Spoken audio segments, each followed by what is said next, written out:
let's get to why to conduct the research. I mean, I don't preach more about these things. I mean, if we had this course, last year before the corona, maybe we're still wondering why we need to do scientific research. I mean, these are all the problems that we need to solve them. And the problems are actually there to be investigated before we can just, randomly go with any intervention.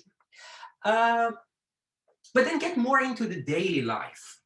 Every moment of living as a manager, making decisions, taking actions, is a moment of choice.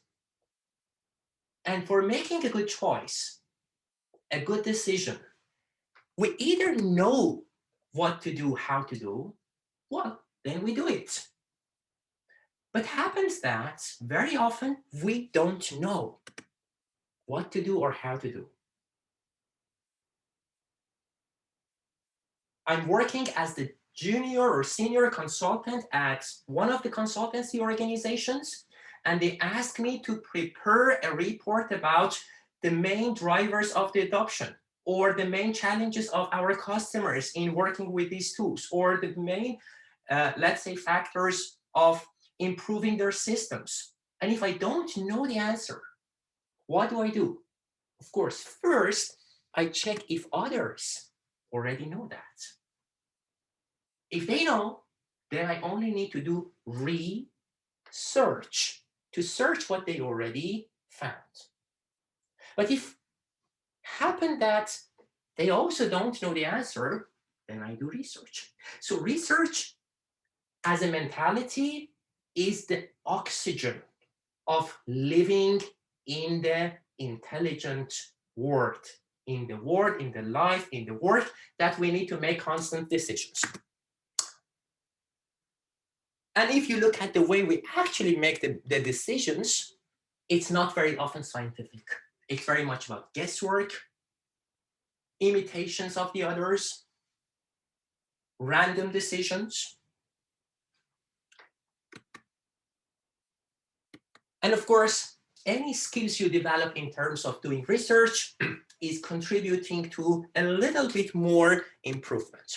But one thing here is the fact.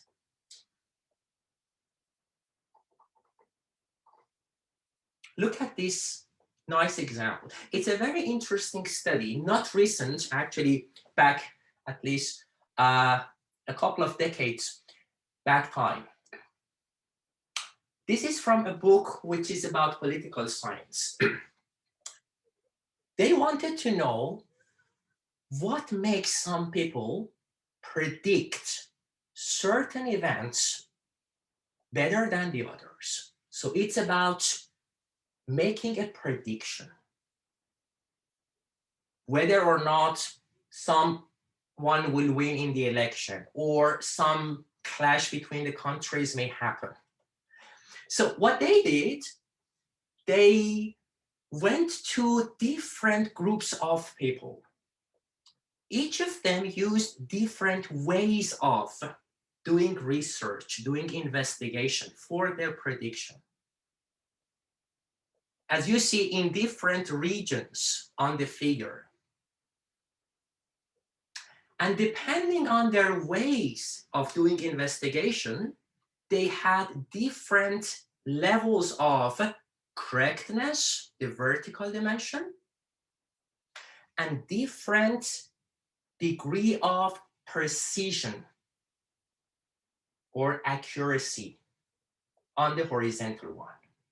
So if it's up to the left, it means that the overall estimate is correct, but the margin of error is too big.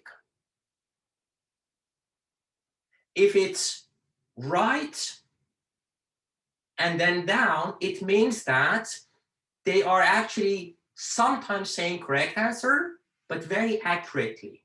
And many times they are saying the wrong answer, but still very accurately. Of course, the good thing is go to right up corner. So if you look at these different people, different ways of investigation, apart from the undergrads who were just, doing the guesswork, There are people who used one major model, one major framework for answering many questions. That's basically they only think about one way. There are people who use multiple models, but then in a kind of intuitive way, loosely. They don't quantify, they don't do scientific or systematic analysis. It just, inspires their thinking.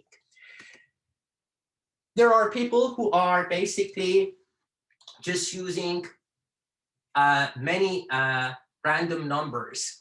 And actually the ones who systematically choose and combine models for the prediction, they are outperforming the others.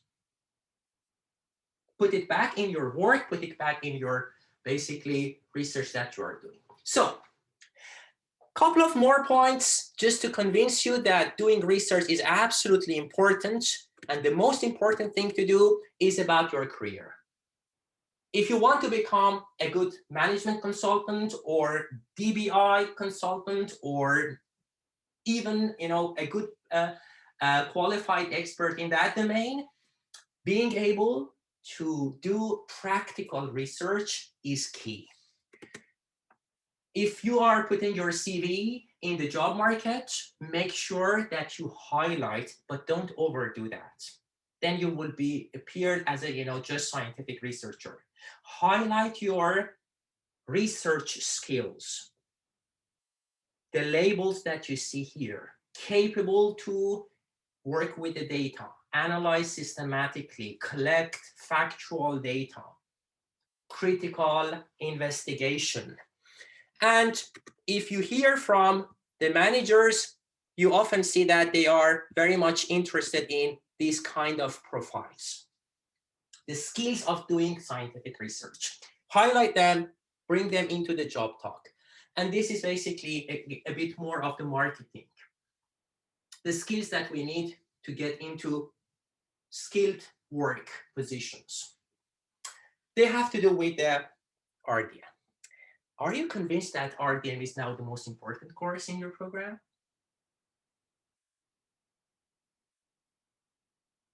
Yes, it is. And there is the last reason. Without that, you can't be graduate.